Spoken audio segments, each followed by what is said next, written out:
Okay, so I'm going to try to do this without the tripod because I can't find it. The first thing I do with one of my patterns is I look at the measurements.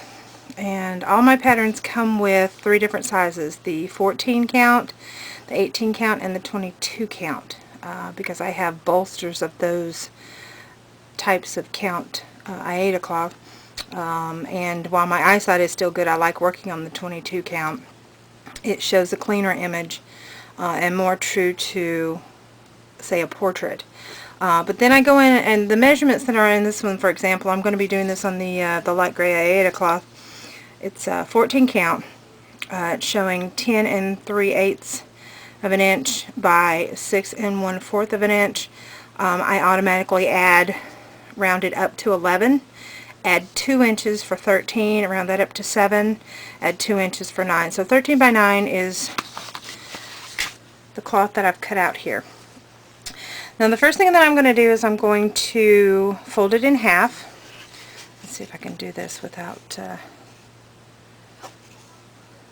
with one hand. Should be interesting. Okay, and this is not going to work. Okay, come here, you. Go. Alright, maybe. Alright, then crease it here on the edge. Then I'm going to fold it up in half again. That's going to find my center point. And on this particular one that I'm doing is the alligator silhouette. You can find it in my Etsy shop. I'm going to be doing pieces of this, and for my WIPs, my work is in progress, I'll be taking snapshots, and you'll be able to see exactly how it progresses. And if you like my pattern, you can go and purchase it on my Etsy shop. Okay, so then once I found my center point, I'm going to open it back up, and I would put my needle right there in the center to know, because I always start from the center and work out. I start from the center, and usually I'll either work up in the right direction or the left direction and then go around. Because this is an alligator silhouette, it's all just one color, so it's really simple to do. Perfect for beginners. And like I said, I actually would prefer to do this on the 22 count, but for the purposes of doing this tutorial, I'm going to be doing it on the 22 count because I have a lot of the 22 count. So again, you fold it up in one side, excuse the fuzzies, fold it over again. That's going to find your center point. The next step that I'm going to do after I put my needle in one of the stitches in the center is some people don't do this, you can either take a running stitch, but my fabric is so stiff, I prefer to use painter's tape. Painter's tape is easy to work with because it will stick upon itself, but it will not ruin your material.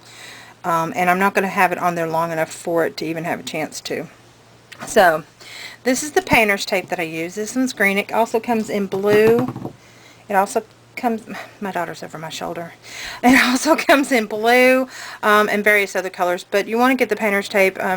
Some people will use masking tape. I do not like to use masking tape. It's too gummy on the material, and sometimes when you go to pull it off, if you've had it on too long, it will stick and it'll pull the stitches out, whereas the painter's tape is more forgiving when you're pulling it off.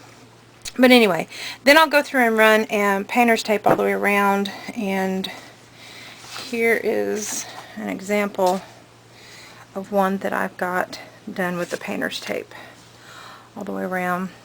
You can see that's another project I'm doing for the ant carrying a hot dog. That's one that I'm going to do later for you, but right now that's how I get started. This particular one, like I said, is the alligator silhouette. And it only uses this one is using just the Christmas green, the 701 and the DMC floss. And so yeah, oh, we're not allowed to show the pattern, sorry. But anyway, if you're interested, and like I said, it's just simple. I'm just going to show a little bit, and then when it's done, we shall see. So I'm going to go ahead and get started on this, and hope you enjoy this, and if you like it, please subscribe to my channel. I will be doing more of my patterns in the future, and I will do WIPs on them as well.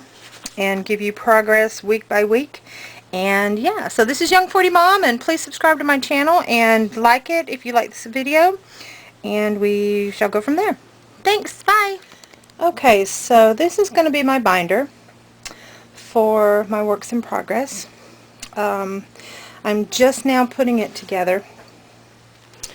These are my folder sheets, and these are my monthly tabs on when I'm going to do what and when I get it started, and I will move them along as they go.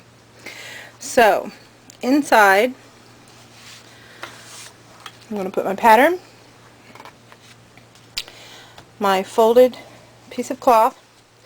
I will add a needle as well as the thread, the corresponding thread. This particular one is for my cartoon eagle that I have at my Etsy shop. Again, this is great for beginners. It's very simple. This one is going to be 12 by 12. Pretty good size. I don't know if you can see that or not. The sun's coming in and it's casting a shadow. But anyway, so I will be putting this in here. And after I put all these, I have a stack right here, all the different patterns I'm going to start. I don't know if you can see that. Let's see. There's about 8, I guess, 8 or 9. And then after I get it put together, I'll show you what the binder is going to look like. Okay, so I have my pattern book all filled up with my patterns. I have 10 patterns in all that I've printed out out of my Etsy shop.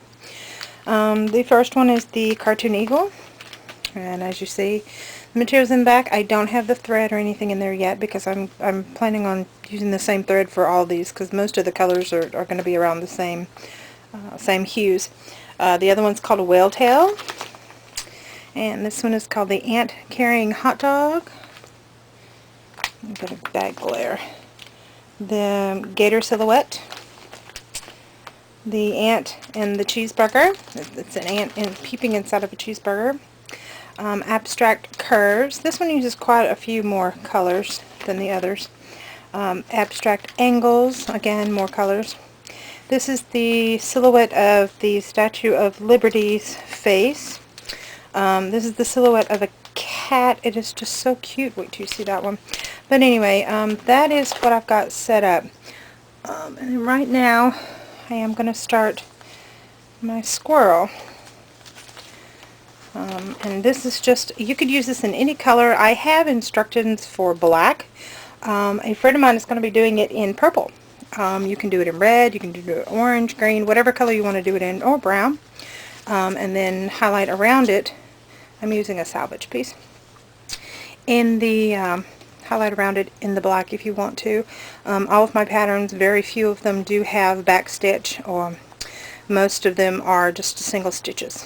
But anyway, alright, let's see. On this one, let's see if I can zoom in. I can't zoom in when it's recording. I haven't used my camera. Okay, so this is for the squirrel silhouette. It does use just the black. Because it's 14 count, again, 5 7/8 for the width, 4 7/8 for the height. I round it up to 6, add 2 to make it 8, and then 4 I rounded up 5 to make it 7. Do again have the 18 count and the 22 count on all my patterns, like I said, and then if you wanted to do the smaller. But for this one, I'm going to go ahead, since I've got the, when I was talking about I have a big bolster. This is what I was talking about. This is all 8 of 14 count on a light gray, so I'm going to go ahead and use it up. Got quite a bit to use on that, but anyway, so we've got it all set, ready to go. I haven't folded it to find my center yet or put my pin in, but as soon as we get it started, we'll let you know, and stay tuned. Thank you. Okay, so here is about an hour and a half of work on the squirrel pattern that I made. Let's see if I can do this with one hand. I start at the center point. That was my center point when I showed you how to fold it and find your center point. I went up, I counted on my pattern 12 stitches. So I went up, oh, it's not focusing well. Oh, shoot. Okay. So I went up 12 stitches to the top of the squirrel. And then I proceeded to, I stitch around. When I do a silhouette, I stitch around to find my edges first. So then I stitched around, and I came up to the top part of the tail, and this is where the silhouette, after I stitch around, I pretty much just fill in. The pattern that I made calls for black, but you can actually do it in any color. I'm actually doing this in a like a maroon color, and so yeah, this is about an hour and a half of work getting it together. It is on 9 by 8, I think is the cut of the material. This is a light gray. You really can't tell it from this lighting. It's not very well good. So this is my first WIP of one of my patterns on sale at my Etsy shop. If you would like to do this pattern, it's very simple. It's beginners or anybody actually who has a passion for squirrels, or if you know somebody. You can do it in school colors. You could do it in stripes. You can do it any way you want to manipulate the pattern. But anyway, I shall be back.